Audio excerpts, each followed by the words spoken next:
Alam mo bang minamahal ko siya, at tunay ang aking nadarama.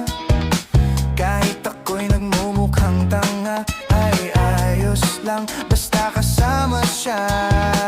Kahit sabihin pa ng iba, nababaliw na akong talaga.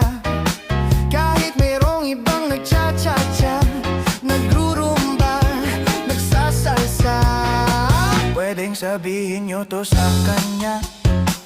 Ang puso ko'y nahihirapan na. Ano pa ba ang pwede kong gawin na uubra upang maakit siya? Palagay kaya